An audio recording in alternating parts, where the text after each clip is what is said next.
नेपाल से आई यह खबर किसी प्रशासनिक भूचाल से कम नहीं है, क्योंकि नेपाल में जो हुआ उसने सबको चौंका दिया। एक झटके में 1594 सरकारी पदों को खाली कर दिया गया। यह किसी साधारण ट्रांसफर की लिस्ट नहीं थी, बल्कि सीधे राष्ट्रपति भवन से जारी एक ऐसा अध्यादेश था जिसने नेपाल के पावर कॉरिडोर की नींव हिला दी है। क्या है पूरा मामला?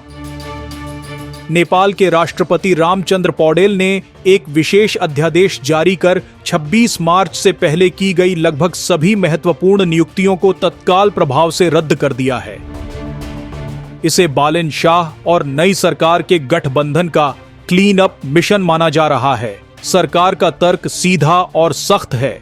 ये नियुक्तियां मेरिट, योग्यता के आधार पर नहीं, बल्कि पिछली सरकारों द्वारा अपने करीबियों को उपकृत करने के लिए की गई राजनीतिक रेवड़ियां थीं।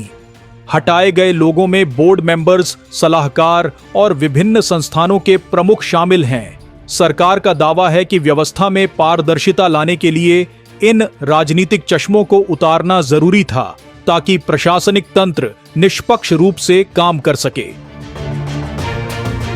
इन संस्थानों पर गिरा प्रशासनिक वज्र। इस फैसले की जद में नेपाल के वो संस्थान आए हैं जो देश की रीढ़ माने जाते हैं। इनमें प्रमुख हैं नेपाल इलेक्ट्रिसिटी अथॉरिटी NEA, जो देश की ऊर्जा सुरक्षा संभालती है। त्रिभुवन यूनिवर्सिटी, नेपाल का सबसे पुराना और प्रतिष्ठित शैक्षणिक संस्थान। नेपाल एयरलाइंस, राष्ट्रीय ध्वजवाहक एयरलाइन, जो पहले से ही वित्तीय संकट से जूझ रही है। BP Koirala institute of health sciences, स्वास्थ्य सेवाओं का एक बड़ा केंद्र। इन महत्वपूर्ण संस्थानों के शीर्ष पद अब खाली हैं। कल्पना कीजिए कि एक विमान हवा में हो और अचानक उसका पायलट बदल दिया जाए। नेपाल के ये विभाग अभी उसी स्थिति में हैं। नीतिगत फैसले लेने वाले अधिकारी अब अपनी कुर्सियों पर नहीं हैं, जिससे दैनिक कामकाज में ठहराव आने की आशंका बढ़ गई है। राजनीति बनाम जवाबदेही, विशेषज्ञों की चिंता। सरकार भले ही इसे जवाबदेही का नाम दे रही हो, लेकिन प्रशासनिक विशेषज्ञों के माथे पर बल है।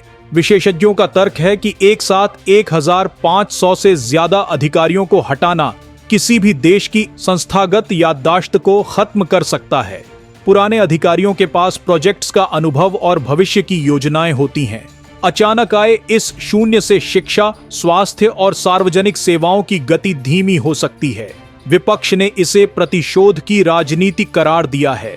उनका कहना है कि नई सरकार अपनी विचारधारा के लोगों को इन कुर्सियों पर बैठाने के लिए यह रास्ता अपना रही है। सवाल यह भी है कि जब तक नई नियुक्तियां नहीं होती, तब तक ये संस्थान बिना लीडरशिप के कैसे चलेंगे? बालन सरकार का न्यू नेपाल विजन। इस कदम के पीछे का असली चेहरा मेयर बालन शाह और नई राजनीतिक लहर को माना जा रहा है, जो पुराने ढर्रे को पूरी तरह बदलने के वादे के साथ आए हैं। नेपाल में सालों से यह परंपरा रही है कि सरकार बदलते ही सरकारी विभागों में अपने लोग भर दिए जाते हैं। नई सरकार का कहना है कि वे इस चक्र को तोड़ना चाहते हैं। उनका लक्ष्य एक ऐसी व्यवस्था बनाना है जहां एक डॉक्टर या इंजीनियर की नियुक्ति उसकी राजनीतिक पहुंच से नहीं, बल्कि उसकी डिग्री और काबिलियत से हो। हालांकि नई नियुक्तियों को लेकर अभी तक कोई पारदर्शी रोडमैप पेश नहीं किया गया है, जो इस पूरे ऑपरेशन की सफलता पर एक बड़ा प्रश्न चिन्ह लगाता है। नेपाल की राजनीति हमेशा से एक रोलर कोस्टर की तरह रही है। मार्च में हुए सत्ता परिवर्तन के बाद यह फैसला दिखाता है कि नई सरकार शॉक थेरेपी में विश्वास रखती है। आने वाले कुछ हफ्ते नेपाल के लिए बेहद चुनौतीपूर्ण होंगे। क्या नई नियुक्तियां वाकई पारदर्शी होंगी? क्या महत्वपूर्ण सार्वजनिक सेवाओं में देरी होने से जनता का गुस्सा भड़केगा? क्या अदालतें इस अध्यादेश में हस्तक्षेप करेंगी? नेपाल का यह साहसिक या जोखिम भरा कदम दक्षिण एशिया के अन्य देशों के लिए भी एक केस स्टडी बन सकता है, जहां नौकरशाही में राजनीतिक हस्तक्षेप एक पुरानी बीमारी है। फिलहाल काठमांडू के सरकारी दफ्तरों में सन्नाटा है और गलियारों में सिर्फ एक ही चर्चा है। अगला नंबर किसका है? यह घटना सिर्फ 1500 नियुक्तियां रद्द करने की नहीं है, बल्कि यह नेपाल के प्रशासनिक भविष्य को फिर से लिखने की एक कोशिश है। क्या यह नेपाल को स्थिरता की ओर ले जाएगा या एक नई प्रशासनिक अराजकता की शुरुआत होगी? ये तो वक्त ही बताएगा।